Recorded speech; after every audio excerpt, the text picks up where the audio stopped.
nós vamos criando uma cultura de agir de modo diferente, tá bom? As igrejas estão crescendo, irmãos. Você está crescendo.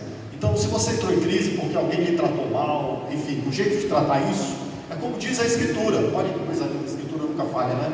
Jesus disse: se tem alguma coisa contra você, vai ter com seu irmão, conversa com ele. Ele não te ouviu, chama a liderança da igreja. Depois que não ouviu a liderança da igreja, chama toda a igreja. E se ainda assim não se arrepender, trata essa pessoa como um pagão. E como nós vamos ter uma igreja saudável, né, pastor? Exatamente. Se não tiver essas correções. Nós estamos aqui chegando na nossa conclusão, né? Nosso último bloco. E a pergunta que perguntaram foi: como eu devo orar sem cessar para caminhar com Deus? Aquilo que eu falei para você, a oração, ela é como um músculo que precisa ser exercitado, né? Se você comparar aqui o bíceps do João e do meu, há diferenças grandes, né? O João está na academia, não é, João? Tentando, pastor. Eu já não vejo atividade física, irmão, já pelo menos uns... Cara, eu acho que já estou 8 anos que eu não sei o que é fazer atividade física. Acredita nisso? Misericórdia. Inclusive fui jogar um boliche esses dias com os meninos ali, né? Com os colegas, com os irmãos da igreja. Joel estava lá. Fomos 4 irmãos jogar boliche. E eu saí de lá com o meu punho doendo, né?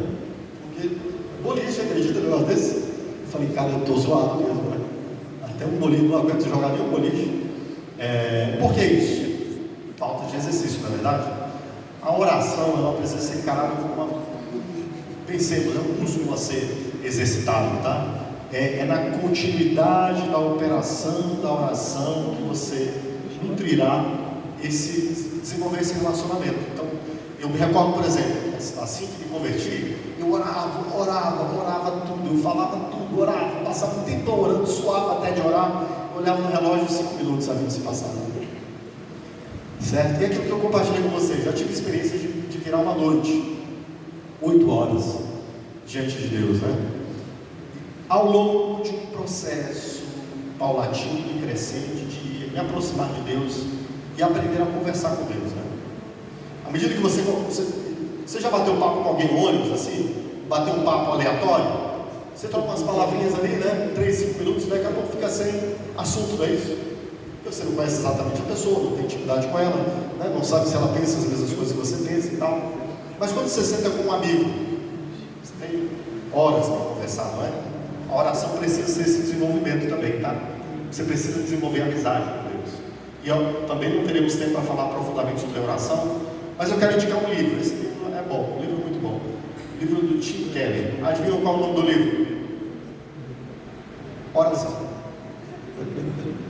É fácil de lembrar. O autor que eu diria, o nome dele é Timothy Keller, tá? Tim Keller. Se você tiver a oportunidade de ler esse livro, é um livro, eu diria, um pouco mais denso, vai pedir de você um pouco mais de dedicação ao fazer essa leitura, mas eu provoco você a fazer essa leitura. E eu citei para você uma cartazinha bem curtinha de Martinho Lutero. Alguém consegue achar na internet aí para gente? Carta de Martinho Lutero sobre a oração do Pai Nosso. Gil? Alguém consegue achar? Não, né? O que é isso? Que Precisamos... Não, ok, não precisa ser agora, mas manda lá depois, tá, João? Essa carta de Martinho Lutero, ela ensina a orar o Pai Nosso. Faça a leitura dessa carta, uma carta curta. Quando você tiver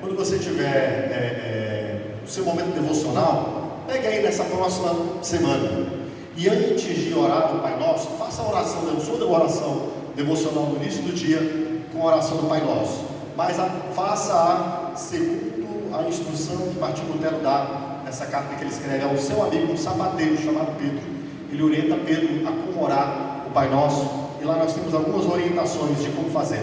Então, 2 dicas aqui, tá? Ore o Pai Nosso, faça a segunda orientação de Martinho Lutero, depois vocês vão achar. Se vocês não acharem, esse é o livro do Tim Keller, tá? Se vocês não acharem, eu mesmo acho lá, eu tenho essa carta guardada, eu sei que ela está na rede, eu envio lá para o João, peço para ele enviar para vocês. Agora, esse livro aqui não, esse livro vai requerer de vocês estudo mesmo, tá? É um livro para ser estudado, pelo menos ali, leiam devagar, leiam ao longo de 6 meses, e vá aplicando as coisas que você for aprendendo aqui, a sua oração, tá bom? Beleza? Próxima pergunta. Pastor, acho que a dúvida de alguns, acho que na nossa igreja, acho que essa dúvida não tem mais, né? Depois do curso das Boas Novas. Mas como ter a certeza da salvação durante essa caminhada com o Senhor? Irmãos, aqui é o Evangelho, viu? É aprofundar-se na compreensão do que é o Evangelho. A salvação, ela é uma dádiva, um dom, que nós o recebemos quando nós temos clareza do que Cristo fez por nós, e a clareza do que Cristo fez por nós se dá por meio da compreensão do Evangelho dele, do Evangelho de Cristo. O João até falou aqui, né, sobre o curso Boas Novas. Quem sabe, João, franquear, né, aos irmãos também que de repente não tenham participado. O ideal seria fazer um curso mesmo, porque só a literatura de repente não ajuda, né? Como ter certeza? Alguém tem dúvida aqui, irmãos? Ixi, vou ficar com vergonha também de levantar a mão, né?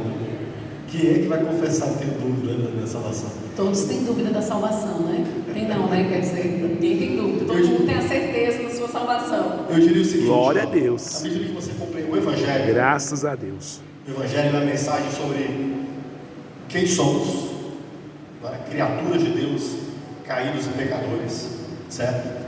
Quem Deus é, Deus criador dos céus e da terra e sustentador de todas as coisas.